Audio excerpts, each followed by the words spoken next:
Hello everyone, कैसे हैं आप सब लोग। आशा है सभी लोग बेहतरीन होंगे। और मैं हूं आपका अपना इंजीनियर मुरलीधर जाखड़ और हम लोग पढ़ रहे हैं एनसीईआरटी क्लास 12 सब्जेक्ट मैथमेटिक्स और इसका चैप्टर नंबर 4 जिसका नाम है सारणिक।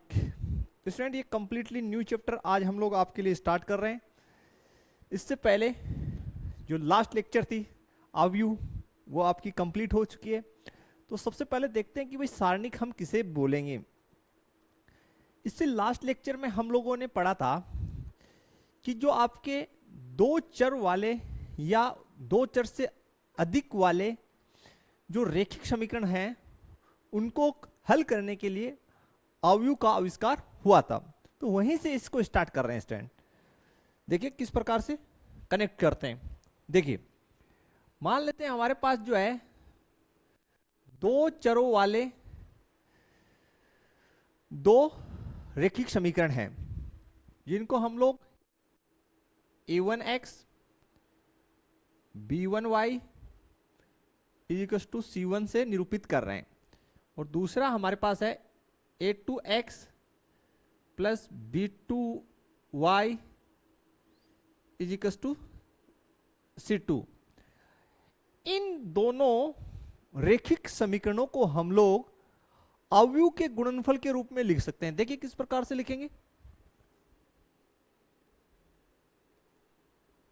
a1 a2 b1 b2 एक अवयव ये बन गया और दूसरा अवयव हम गुणा में बना लें x y बराबर इस साइड अवयव बना लें c1 c2। तो इस प्रकार से ये जो हमें दो चरों वाले जो दो रेखिक समीकरण दे रखे हैं उनको हम लोग जो है अवयव के गुणनफल के रूप में व्यक्त कर सकते हैं। अभी हमने ताजा ही अवयव चैप्टर पढ़ा है। तो देखिए ये जो हमारा अवयव है ये 2/2 का बना और ये हमारा जो है 2/1 का बना। इसमें स्तंभों की संख्या, इसमें पंक्तियों की संख्या बराबर है तो ये गुणा होंगे स्वाभाविक बात है। और इनके गुणा होने से जो नया हमें प्राप्त होगा अवयव वो 2/1 का होगा और इस साइड जो अवयव है वो 2/1 का है। इसलिए इनको हमने बराबर में लिखा है। ये भी आपको समझ में आ जाना चाहिए। फिर से समझ लीजिए कि भाई ये गुणा के योग्य इसलिए हैं, आपको दिखाई दे जाना चाहिए कि यहां पे स्तंभ की संख्या यहां पे पंक्तियों की संख्या बराबर है। दोनों के मल्टीप्लाई होने से नया जो अवयव बनेगा 2/1 का है और इस साइड भी हमारे पास 2/1 का है तो बराबर लिखा है। ठीक है, अगर किसी को समस्या है तो समझ सकता है कि सर इससे यही आएगा। बिल्कुल इससे यही आएगा। पहली पंक्ति को किससे गुणा करेंगे? पहले स्तंभ से। तो चेक कर लीजिए, मैं चेक करा रहा हूं। a1x प्लस a1x, ठीक है, फिर b1y ऐसे ही बनेगा। फिर द्वितीय पंक्ति और पहला स्तंभ a2x प्लस b2y, ये हमारे पास रिजल्ट आएगा इसका। और देखिए ये कितने बाई कितने की मैट्रिक्स बनी? 2/1 की। और इस साइड हमारे पास कितने बाई कितने का है? 2/1 का ही है। और दोनों मैट्रिक्स कैसे हुए? समान मैट्रिक्स। तो समान की तुलना करेंगे तो a1x प्लस b1y बराबर क्या आ जाएगा? c1 और a2x प्लस b2y बराबर c2। ऐसे ही हो रहा था। हमने यहाँ पे देखिए तुलना करेंगे तो a1x प्लस b1 बराबर c1, a2x प्लस b2y बराबर c2। Clear students? इस प्रकार से हम लोग इसको लिखेंगे। तो बिल्कुल ये हमें दे रखा था। यहां पे हमने क्या किया? इन दोनों दो चरों वाले रेखिक समीकरणों को हमने अवयव के गुणनफल के रूप में व्यक्त कर दिया। अब देखिए आगे जो है मेन चीज है उसको पढ़ते हैं। हम लोगों को सारणिक से जोड़ना है इसको। देखिए किस प्रकार से जोड़ते हैं। अब अगर स्टूडेंट मैं आपको ऐसे बोलूं कि ये दो चरों वाले जो रेखिक समीकरण है इनका हल कैसा होना चाहिए, अद्वितीय होना चाहिए। क्या होना चाहिए? अद्वितीय हल होना चाहिए। अद्वितीय हल प्राप्त होना चाहिए, हल होना चाहिए। ये जो दो हमारे पास समीकरण है, रेखिक समीकरण, इनका हमें अद्वितीय हल चाहिए। तो कक्षा 10 के स्तर पे आपने जो पढ़ा है वो लिखिए। x के जो गुणांक है a1 बट्टा a2, a1 बट्टा a2, ये बराबर नहीं होना चाहिए किसके? y के गुणांकों के, b1 बट्टा b2 के। अगर ऐसा स्थिति हमें प्राप्त होता है तो इनका हल कैसा होगा? अद्वितीय होगा। यहां से देखिए इसको हम और सरलीकृत करें तो a1 b2 बराबर b1 a2 ऐसा लिख सकते हैं। या इसको भी हम कैसे लिख सकते हैं? a1 b2 minus b1 a2 बराबर नहीं है किसके? 0 के। इसको हम इस प्रकार से व्यक्त कर सकते हैं। ठीक है, तो ये जो हमें प्राप्त होगा ये एक संख्या को दर्शा रहा है। ये जो मान हमें प्राप्त हो रहा है वो किसको दर्शाएगा? एक संख्या को दर्शाएगा। किसे दर्शाएगा? ध्यान से देखिए, एक संख्या को दर्शाएगा। अब ये जो हमें एक संख्या प्राप्त हो रही है इसको हम एक अन्य रूप में और लिख सकते हैं। देखिए किस प्रकार से लिखेंगे, यानी इसको हम लोग जो है एक स्टैंडर्ड फॉर्मेट में लिखेंगे जिसकी सहायता से भी इसको हल कर सकते हैं। उसी को हम सारणिक बोलेंगे। तो वो देखिए सारणिक a बराबर, ये सारणिक का चिन्ह है। ठीक है, यानी ये जो हमने ऐसे लगाया है इसको हम सारणिक बोल रहे हैं। क्या बोलेंगे? सारणिक का चिन्ह है ये। ठीक है, तो यहां पे आप मान लीजिए ये जो आपको लिखा है ये वाला जो इस पोर्शन को आप लिख लीजिए, माना a बराबर आपके पास यहां पे a1 b1 a2 b2, ये जो अवयव है इसको आपने यहां पे a मान लिया है। ठीक है, और ये जो संख्या है, ये संख्या आपके पास आई है, ये किससे संबंधित है? अवयव a से संबंधित है। अब ये जो संख्यात्मक आपके पास ये जो संख्या है इसको हम लोग एक स्टैंडर्ड फॉर्मेट में और लिख सकते हैं जिसे हम क्या बोलेंगे? सारणिक बोलेंगे। और कैसे लिखेंगे? देखिए a1 a2 b1 b2, और इसको हल करने का तरीका क्या रहने वाला है वो देखिए। स्टैंड सबसे पहले सारणिक को जो है कैसे हल करेंगे, बिल्कुल देखिए। सबसे पहले सारणिक को हल करने के दो तरीके होते हैं। मैं आपको फिर से बता देता हूं, पहले कंफ्यूज में नहीं रखना चाहता। किसी भी सारणिक को हल करने के दो तरीके होते हैं, एक तो पंक्ति के संदर्भ में और एक स्तंभ के संदर्भ में। यानी आप जो सारणिक है उसको हल जो है पंक्ति और स्तंभ उसके संदर्भ में कर सकते हैं। इसका जो है डिटेल से हम लोग जो अध्ययन है आगे कर लेंगे। पहले मैं आपको बेसिक छोटी छोटी बातें बताता हूं। आप यहां पे हम लोग जो है हल कर रहे हैं इसका सारणिक का, वो पंक्ति के रिस्पेक्ट में कर रहे हैं, यानी पंक्ति के संदर्भ में। तो देखिए पहली पंक्ति कौन सी है? ये है। तो मैं इसका हल जो है R1 पंक्ति के संदर्भ में कर रहा हूं।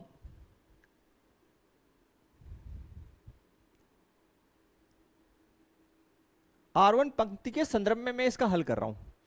कैसे होगा? देखिए ये जो पहली पंक्ति ये है पूरी, तो पहली पंक्ति का पहला अवयव हम लिखेंगे। लिख लिए A1। ये जो A1 है पहली पंक्ति और पहले स्तंभ का अवयव है, पहली पंक्ति और पहले स्तंभ का।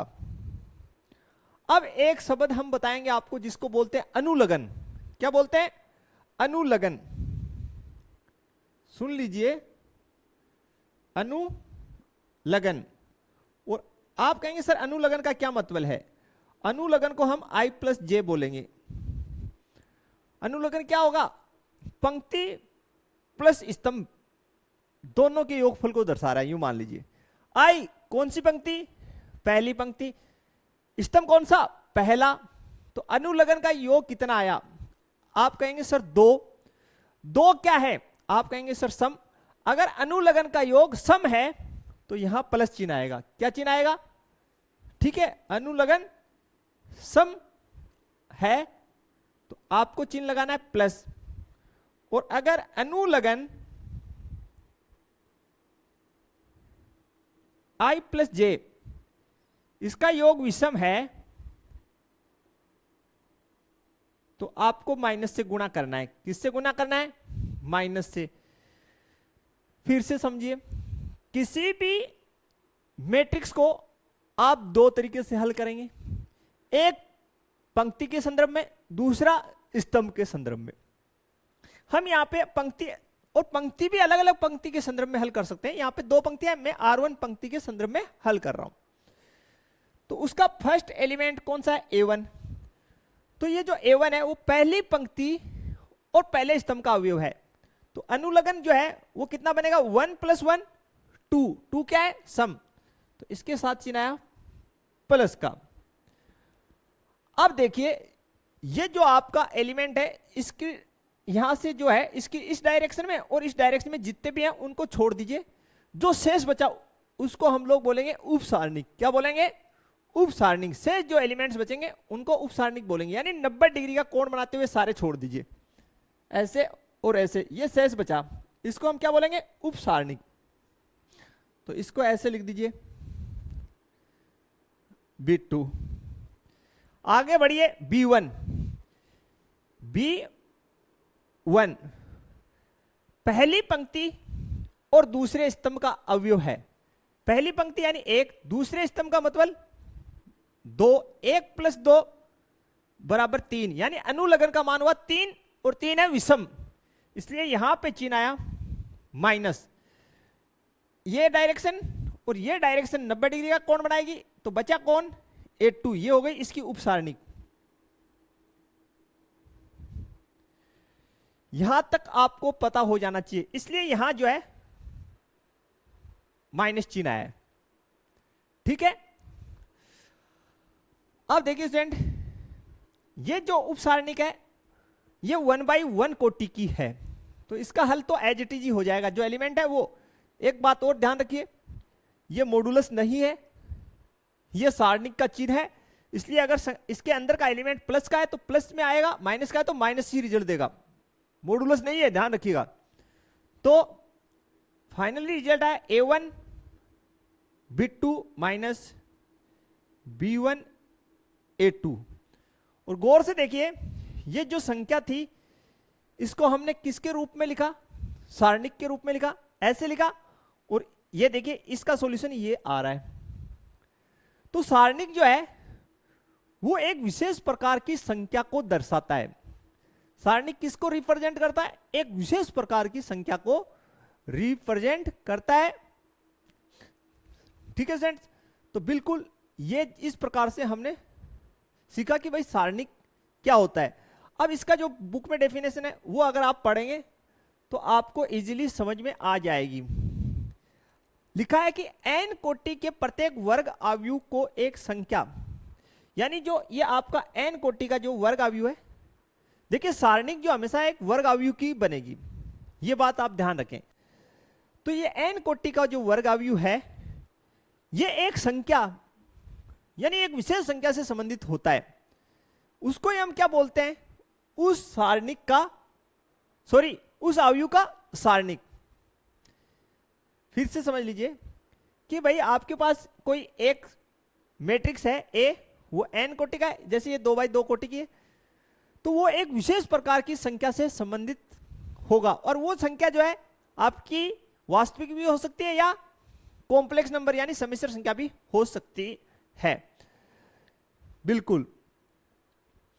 तो उसी को हम लोग क्या बोलेंगे, उस वर्ग अवयव की सारणिक बोलेंगे। तो यहां पे हमने यही तो किया, यहां पे हमारे पास एक संख्या आई, ये संख्या इस अवयव से संबंधित है और इसको हमने इस प्रकार से सारणिक के रूप में रिप्रेजेंट कर दिया। यानी प्रत्येक अवयव जो है एक संख्या जो वास्तविक हो या सम्मिश्र उससे संबंधित होता है और उस संख्या को ही जो है अवयव का सारणिक बोलेंगे। अब इसको हम लोग जो है फलन के रूप में भी लिख सकते हैं। किसके रूप में?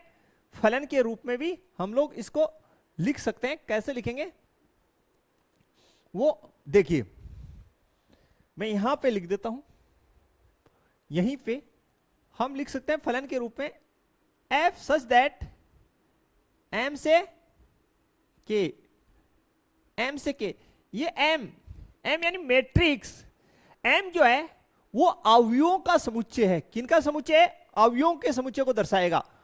और k जो है वो नंबर को दिखाएगा, जहां पे k जो है वास्तविक संख्याओं या सम्मिश्र संख्याओं से संबंधित हो सकता है। क्लियर कि भाई जो k है वो वास्तविक संख्याओं के समुच्चय, ठीक है, या सम्मिश्र संख्याओं के समुच्चय से संबंधित होगा। बिल्कुल। देखिए कुछ और प्रॉपर्टीज इसकी हम लोग देख लेते हैं। तो बिल्कुल ये तो हमने देख ही लिया। अगर कोई अवयव a है जिसके element A B C D हैं, तो उसको हम लोग सारणिक a या डिटरमिनेंट a के रूप में लिखेंगे। बिल्कुल। तो ये जो अवयव का चिन्ह है ये हट जाएगा और किसका लग जाएगा? सारणिक का लग जाएगा। बिल्कुल स्टूडेंट, ये तो इजी सी बात है, आपको समझ में आ गया होगा।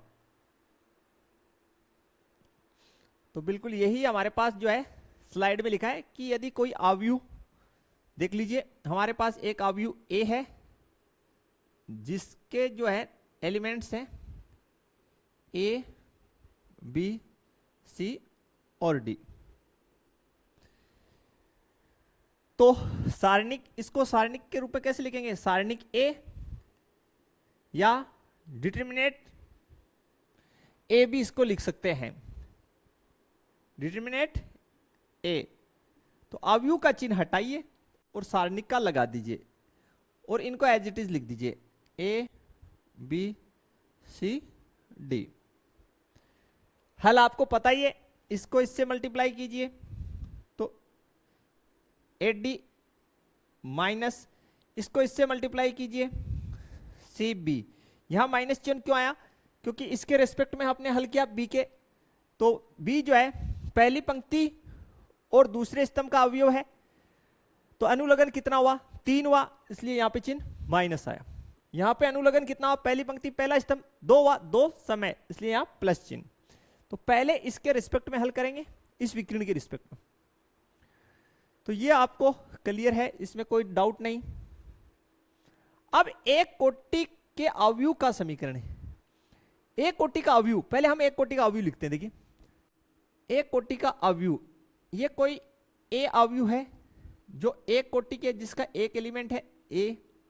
तो ये आपकी 1/1 का हो गया ना, एक ही पंक्ति और एक ही स्तंभ। तो इसको सारणिक के रूप में कैसे लिखेंगे? सारणिक a इज टू सारणिक, एक ही एलिमेंट आएगा इसमें a, इस प्रकार लिखेंगे। या अन्य कोई हो, देखिए जैसे z बराबर, ये कोई सारणिक है जिसमें एक ही एलिमेंट है √3। तो अगर इसको हम लोग जो सॉरी हमारे पास कोई एक अवयव है जिसको हमने z से लिखा है और उसके अंदर एक ही एलिमेंट है, ठीक है, तो इसको सारणिक के रूप में कैसे लिखेंगे? ये लीजिए, बिल्कुल इस प्रकार से व्यक्त कर देंगे। सिंपल सी बात है, इसमें कोई खास है नहीं।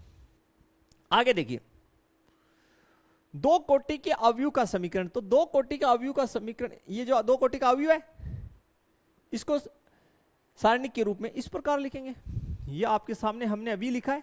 और हल कैसे करेंगे ये हमने बताया, पहले इसको इससे मल्टीप्लाई करेंगे, फिर माइनस चिन्ह इसको इससे। और माइनस चिन्ह क्यों आया? क्योंकि ये जो b है आपका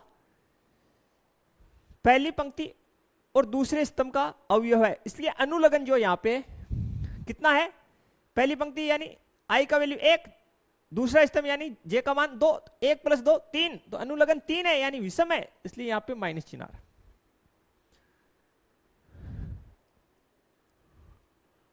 सोल्व कर लेते हैं उदाहरण फर्स्ट। उदाहरण फर्स्ट,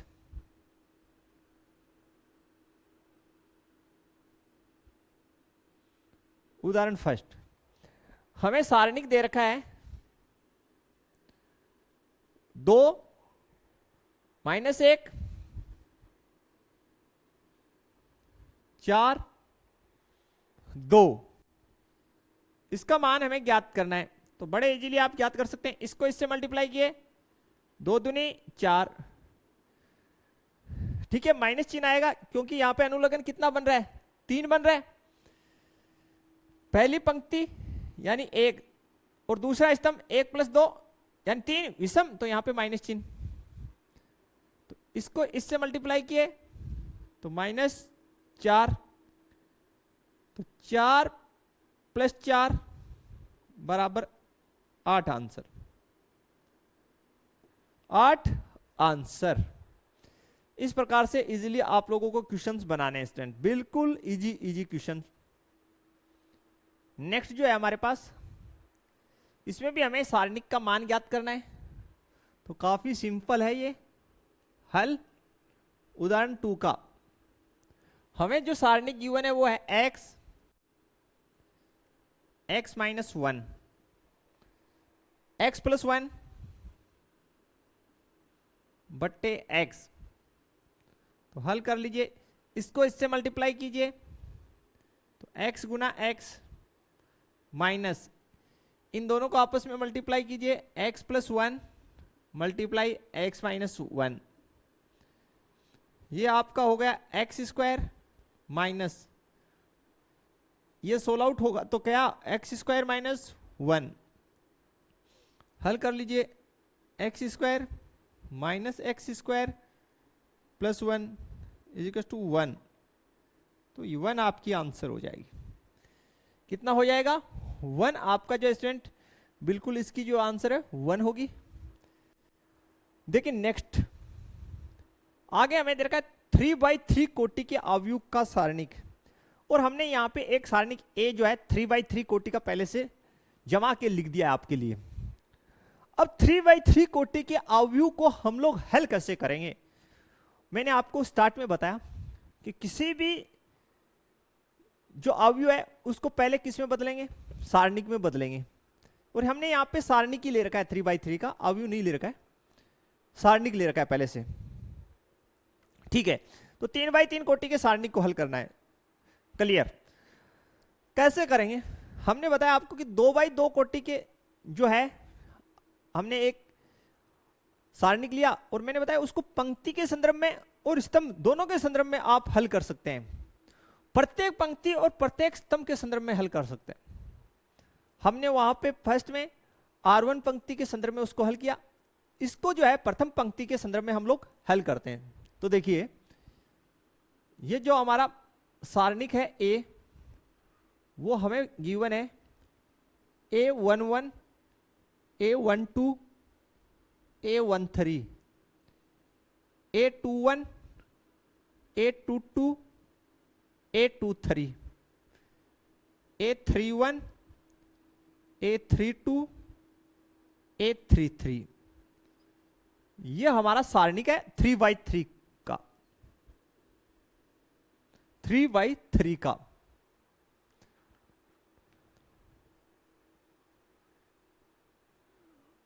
और इसमें 2 जगह जो है हमने जो स्लाइड में डाल रखा है उसमें 2 जगह मिसप्रिंट है। चलिए उसको अपडेट कर देते हैं, दोनों मिसप्रिंट्स को हम लोग। तो स्लाइड में हम लोगों ने अपडेट कर लिया है, तो बिल्कुल अब कोई दिक्कत नहीं है स्लाइड में, और यहां बिल्कुल सेम है। अब हमें जो प्रथम पंक्ति के अनुदिश प्रसरण करना है, तो ये जो आपका प्रथम पंक्ति है देखिए, जिसको हम R1 बोलेंगे, क्या बोलेंगे, रो फर्स्ट। किस प्रकार से देखिए सोल्व करेंगे। सबसे पहले ये जो आपका फर्स्ट पहली पंक्ति का पहला अवयव ये है A11, यानी पंक्ति की संख्या 1, स्तंभ की संख्या 1, 1 + 1 2, अनुलग्न का मान हुआ 2। अनुलग्न कैसे ज्ञात करेंगे, I + J, I + J, ठीक है। पंक्ति प्लस स्तंभ की संख्या, तो 1 + 1 2, 2 सम होता है इसलिए यहां पे चिन्ह आएगा प्लस का। फिर 90 डिग्री बनाते हुए देखिए ये जो एलिमेंट है इससे 90 डिग्री ऐसे और ऐसे सारे एलिमेंट छोड़ दीजिए, बाकी लिखिए A22, A23, A32, A33। यानी इसको बोलते हैं उप सारणिक। ये क्या है? उप सारणिक है। क्लियर हो जाना चाहिए। फिर देखिए अगला अवयव A12, अनुलग्न 1 + 2 3 माइनस है तो यहां माइनस का चिन्ह आएगा। माइनस का मतलब सॉरी 1 + 2 3 यानी विषम है तो माइनस चिन्ह आएगा। अनुलग्नों का योग देखिए 1 + 2 कितना हो रहा है 3, विषम है तो इसके साथ माइनस चिन्ह। आगे देखिए ये एलिमेंट है तो इसके जो है 90 डिग्री बनाते हुए ऐसे और ऐसे सारे अवयव छोड़ दीजिए, बचे जो लिखिए A21, A31, A23, A33। फिर से समझ लीजिए, फिर से समझ लीजिए। ये हमने यहां लिख दिया पहली पंक्ति दूसरा स्तंभ 1 + 2 3 विषम तो माइनस चिन्ह। देखिए इस प्रकार छोड़ना है, इसको छोड़ दीजिए और इनको छोड़ दीजिए 90 डिग्री वालों को। बाकी कौन से बचे? ये। ठीक है, क्लियर। आगे देखिए स्टूडेंट्स 1 + 3 4 तो इसके साथ प्लस चिन्ह। उप सारणिक लिखिए इसकी, इनको छोड़ दीजिए और इनको छोड़ दीजिए तो बच्चे कौन से? A21, A22, A31, A32। अब सोल्व कर लीजिए तो A11 इसको इससे मल्टीप्लाई कीजिए A22, A33 माइनस इन दोनों को मल्टीप्लाई कीजिए A23, A32 माइनस A12 इसको इससे मल्टीप्लाई कीजिए A21, A33 माइनस इन दोनों को मल्टीप्लाई करके लिखिए A23, A31, A31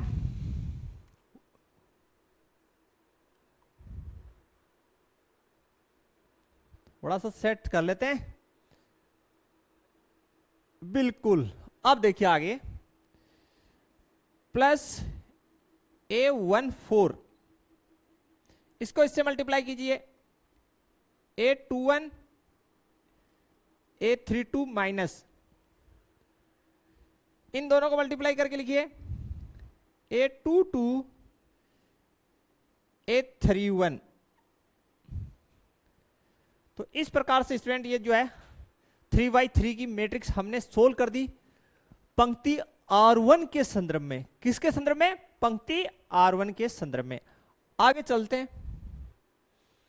अब हम लोग इसी जो सारणिक को जो है पंक्ति R2 के संदर्भ में हल करना सीखेंगे।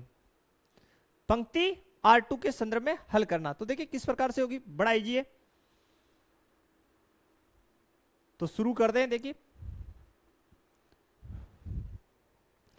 अब हम इसको R2 के संदर्भ में हल करेंगे। लिख लेते हैं पहले सारणिक जो हमें गिवन है A11, A12, A13, A21, A22, A23, A31, A32, A33।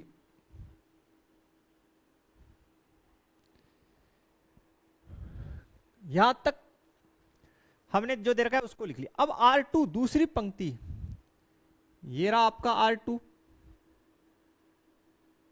इसके संदर्भ में आपको इसको सोल्व करना है। इसका फर्स्ट देखिए एलिमेंट A21, A21 2 + 1 अनुलग्न कितना? आप कहेंगे सर 3, माइनस चिन्ह आएगा इसके साथ। कैसा आएगा? माइनस। इस पूरी पंक्ति को छोड़ दीजिए, इस पूरे स्तंभ को छोड़ दीजिए, उप सारणी क्या बनेगी देखिए, A12, A13, A32, A33। फिर से देख लीजिए स्टूडेंट, आप लोग जल्दी मत कीजिए बेसिक सीखने में। इसके रेस्पेक्ट में पहले ये देखिए, दूसरी पंक्ति का फर्स्ट एलिमेंट लिखा 2 1, अनुलग्न 2 + 1 3, विषम है तो माइनस चिन्ह, पूरा छोड़ दीजिए इसको और इसको पूरा छोड़ दीजिए, 1 2 1 3 3 2 3 3, ठीक है। आगे देखिए 2 2, तो प्लस चिन्ह आएगा क्योंकि 2 + 2 कितना 4, 4 कैसा है, सम है। तो देख लीजिए इसको ऐसे कर दीजिए तो ये वाला भी छूट जाएगा। तो A11, A13, A31 और A33, ये इसकी उप सारणिक बन गई। देख लीजिए ये वाले छूट जाएंगे, ये वाले छूट जाएंगे, तो ये वाला, ये वाला, ये वाला और ये वाला वो भी बचेगा। 2 3, 2 + 3 5, 5 क्या होता है, विषम, तो यहां पे माइनस चिन्ह, A23। ओके, कोई दिक्कत नहीं होना चाहिए। A11, A12, A31, A33,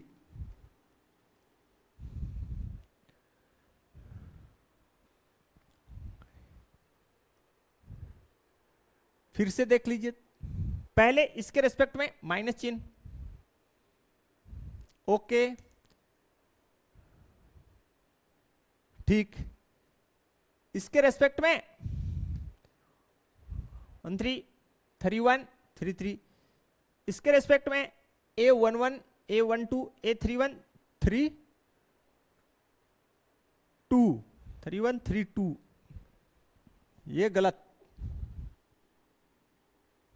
31 3 2, तो 2 1 था ये, बिल्कुल क्लियर। मैच कर लेते हैं, एक गलती हो गया इसलिए दोबारा से, ठीक है, ओके एकदम सही है। देखिए सोल्व कीजिए, -A21, पहले इसको इससे मल्टीप्लाई कर दीजिए, A12 -A3, सॉरी भैया, पहले इसको मल्टीप्लाई कर लीजिए, तो A33 माइनस, फिर इन दोनों को लिखिए, 13 A32 प्लस A22, इनको देखिए मल्टीप्लाई करिए, A11 A33 माइनस, इन दोनों को मल्टीप्लाई करके लिखिए, 13 A31 माइनस A23, आगे देखिए A11 माइनस, नहीं रे यार, माइनस तो बाद में आएगा, पहले इनको मल्टीप्लाई तो कीजिए, A11 A32 minus A12 A31, तो ये आपकी जो है स्टूडेंट सॉल्यूशन आ जाएगी। दूसरी पंक्ति के संदर्भ में इस प्रकार से सोल्व आउट होगा, तो बिल्कुल इजी, कहीं कोई समस्या आपको इसमें नहीं होना चाहिए। अब हम लोग जो है इसको प्रथम स्तंभ के संदर्भ में या प्रथम स्तंभ के अनुदिश बोल दीजिए, एक ही बात है, हल करेंगे। तो ये जो सारणिक है अपना, A11 A12 A13 A21 A22 A23 A31 A32 A33, ये हमारा जो है C1, कॉलम C1 यानी स्तंभ फर्स्ट। बिल्कुल देखिए कैसे करेंगे, स्तंभ फर्स्ट का फर्स्ट एलिमेंट ये है A11, A11 कौन है, A11, तो इसके रिस्पेक्ट में देखिए छोड़ दीजिए, इसको पूरे को छोड़ दीजिए, इस पूरे को छोड़ दीजिए, तो बचा क्या? A22, A32, A23, A33। देख लीजिए स्टूडेंट, इस पूरे को और इसको छोड़ दिए, ठीक। 1 + 1 2 होता है, सम है तो प्लस चिन्ह। अब देखिए A21 माइनस साइन आएगा इसके साथ 21 के। 2 + 1 3, 3 क्या होता है? विषम, इसलिए साथ में चिन्ह कैसा? माइनस।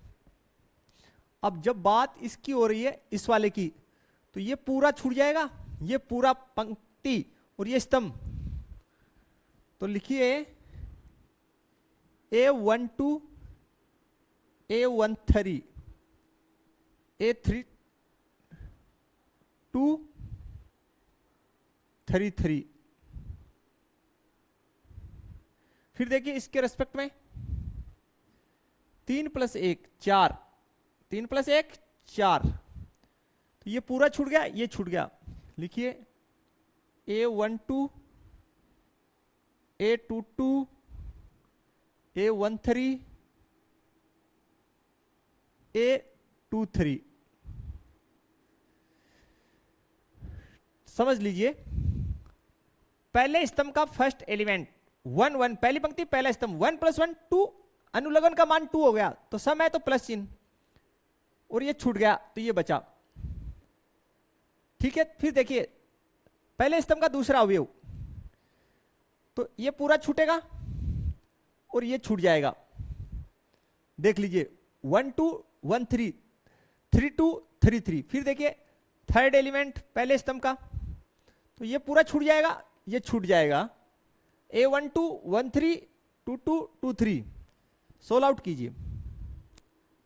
A11 कैसे हल करेंगे? इसको इससे मल्टीप्लाई करके लिखिए 2 2 A33 माइनस इन दोनों को मल्टीप्लाई करके लिख दीजिए A23 A32, ये आपकी माइनस साइन 21, इन दोनों को मल्टीप्लाई करके लिखिए A12 A33 माइनस इन दोनों को मल्टीप्लाई करके लिख दीजिए A13 A32 प्लस A31, इन दोनों को मल्टीप्लाई करके लिखिए A12 A23 minus A13 A22 A22 1 2 2 3 minus, ठीक है। तो इस प्रकार आप किसी भी पंक्ति और किसी भी स्तंभ के अनुदिश 3/3 कोटि की जो सारणी का उसका या अन्य का मान निकाल सकते हैं। अब आप पूछेंगे सर किसके अनुदिश हल करना उचित रहता है, तो देखिए हमने कुछ स्पेशल बातें लिखी आपके लिए। गणना को इजी बनाने के लिए हम उस पंक्ति और उस स्तंभ के संदर्भ में उसको जो है हल करेंगे जिसमें शून्य ज्यादा हो। शून्य क्या हो? ज्यादा हो, तो इजीली जल्दी सोल्व हो जाती है। फिर ये भी लिखा है सारणी को का प्रसरण करते समय I + J, यानी I + J का मतलब हुआ अनुलग्न के सम या विषम होने पर, ये तो मैंने बता दिया कि अनुलग्न सम है तो प्लस चिन्ह, अनुलग्न विषम है तो माइनस चिन्ह आएगा। तो हमें जल्दी हल करने के लिए उस पंक्ति या उस स्तंभ के संदर्भ में हल करना चाहिए जिसमें संख्या किसकी? 0 की ज्यादा हो। यह बात आप खास ध्यान रखेंगे। क्वेश्चन नंबर 3 ये कह रहा है इसका मान ज्ञात कीजिए। एक बात और सुन लीजिए, अगर सारणी में लिखा है कि इसके संदर्भ में ही हल कीजिए तो आपको उसके संदर्भ में ही हल करना है। जो पंक्ति और जिस स्तंभ के संदर्भ में आपसे हल करवाता है लिखा है तो उसी के संदर्भ में हल कीजिए, नहीं लिखा तो जिस पंक्ति में शून्य ज्यादा है उसके संदर्भ में हल कर दीजिए, या जिस पंक्ति में या जिस स्तंभ में शून्य की संख्या ज्यादा है। यहां देखिए, यहां पे जो आपका स्तंभ जो है तीसरा, उसमें शून्य ज्यादा है, तीसरे स्तंभ के संदर्भ में इसको हल कर दीजिए, जल्दी उत्तर आ जाएगा। तो देखिए बिल्कुल शुरू करते हैं।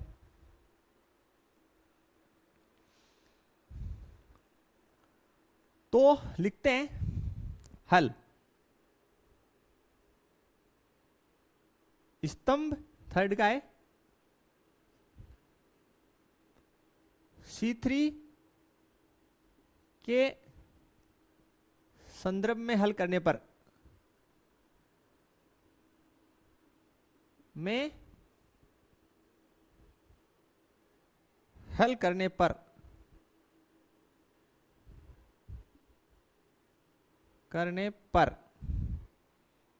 देखिए स्टूडेंट, जो आपका है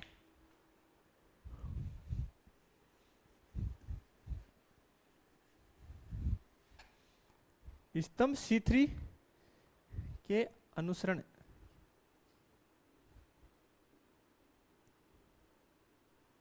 संदर्भ में हल करने पर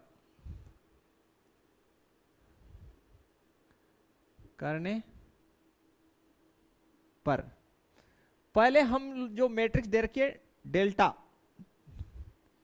तो सॉरी मैट्रिक्स का नाम आ रहा है क्यों, अभी ताजा ताजा मैट्रिक्स पढ़ाई है तो बार बार से मैट्रिक्स निकल रहा है दिमाग में, मैट्रिक्स घुसी पड़ी है।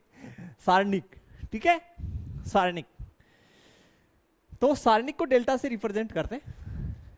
अब एक दो दिन में हैबिट बनेगा, सारणिक में जो है माइंड आएगा, सारणिक में लिख लेते हैं 4, तो कंफ्यूज ना हो।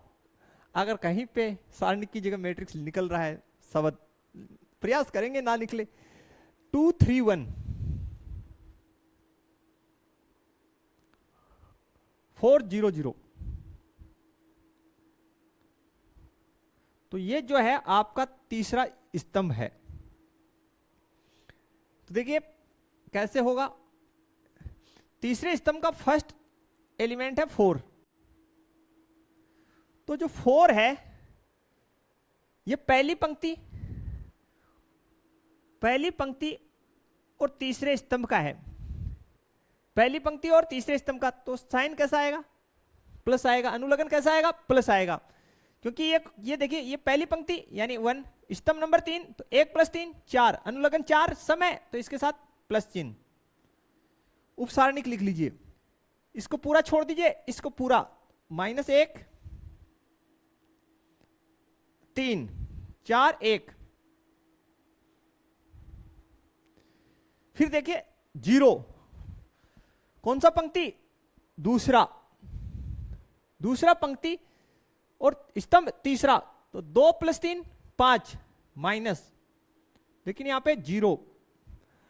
अब भाई आपको पता है 0 है, इससे कोई भी संख्या गुना होगी 0 रिजल्ट देगा, बिल्कुल देगा। तो पहले फिर भी लिख के दिखाते हैं, इसको छोड़ दीजिए, इसको 1 2 4 1, फिर देखिए 0, कौन सी, देखिए यहां पे ये जो 0 है ये दूसरी पंक्ति और तीसरे स्तंभ यानी 5 हुआ अनुलग्न का मान, यहां पे 0 तीसरी पंक्ति और तीसरा स्तंभ 6, तो चिन्ह कैसा, प्लस। अब इस पूरे को छोड़ दीजिए, इसको छोड़ दीजिए, तो 1 2 -1 -1 3, ये देखिए ये तो 0 ये 0, इसको सोल्व करने की आवश्यकता नहीं है। यहां से देखिए सिर्फ 4, इसको इससे मल्टीप्लाई कीजिए, -1, इसको इससे माइनस का 12 -12 और -1 माइनस का 13 को 4 से गुना किया, -52 13 चौक 52, -52 जो है आपका आंसर हो जाएगा। बिल्कुल कहीं कोई दिक्कत आपको इसमें नहीं होना चाहिए स्टूडेंट, बिल्कुल इजी। बढ़ते हैं नेक्स्ट, ये भी जो है अपनी 3x3 का जो सारणिक है इसको सोल्व करना है। तो इसमें तो प्रत्येक पंक्ति जो है उसमें 1 0 है, किसी भी पंक्ति के रिस्पेक्ट में आप सोल्व कर लीजिए। तो बिल्कुल शुरू कर दीजिए।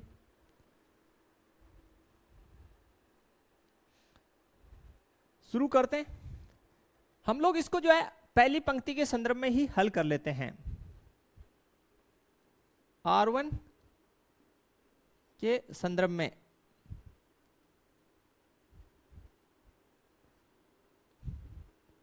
हम पहली पंक्ति के संदर्भ में ही इसको हल कर रहे हैं।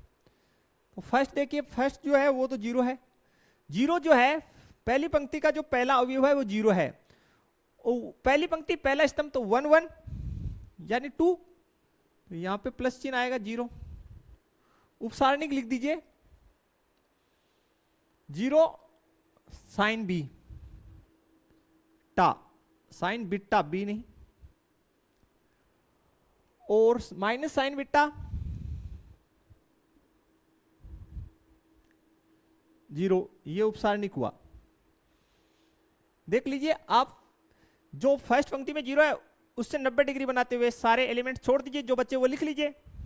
ओके, फिर देखिए साइन अल्फा, पहली पंक्ति का दूसरा एलिमेंट है साइन अल्फा, पहली पंक्ति दूसरा स्तंभ, तो अनुलग्न माइनस, क्योंकि योग कितना हो रहा है 1 + 2 3 हो रहा है। यहां इसकी क्या लिखेंगे, उपसारणिक, तो लिख दीजिए minus sine alpha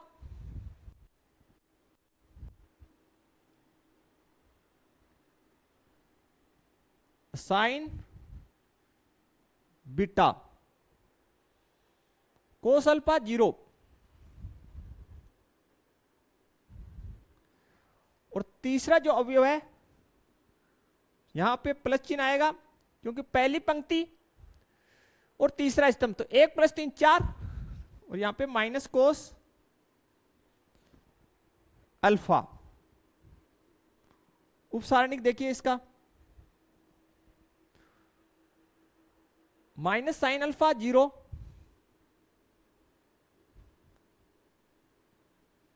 minus sine alpha 0 cos alpha minus sign beta. बिल्कुल आप मैच कर लीजिए, कहीं कोई दिक्कत नहीं है। 0 sign beta minus sign beta 0, बिल्कुल साइन अल्फा के साथ नेगेटिव साइन आएगा, minus sine alpha sign beta cos alpha 0, minus cos alpha के साथ प्लस चिन्ह आएगा, minus sine alpha cos alpha 0 minus sign beta. Clear है, सोल्व कर लीजिए। देखिए इसका तो 0 सॉल्यूशन होगा, तो इसको तो आपको सोल्व करने की जरूरत नहीं है, 0 लिख दीजिए डायरेक्ट। यहां पे माइनस साइन अल्फा, इसको इससे गुना करेंगे 0, इसको और इसको, तो minus sign beta cos alpha, ये हो गया माइनस कोस अल्फा। इसको इससे कीजिए तो प्लस हो जाएगा, माइनस और माइनस गुना साइन अल्फा और साइन बीटा,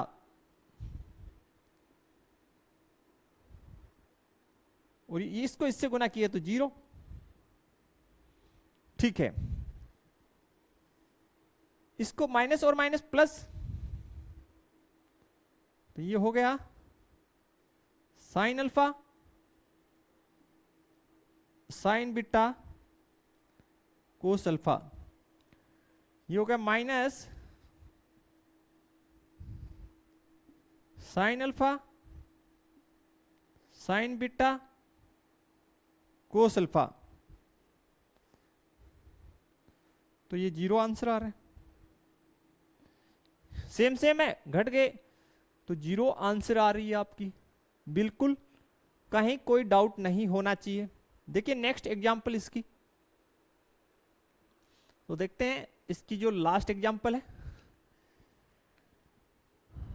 5।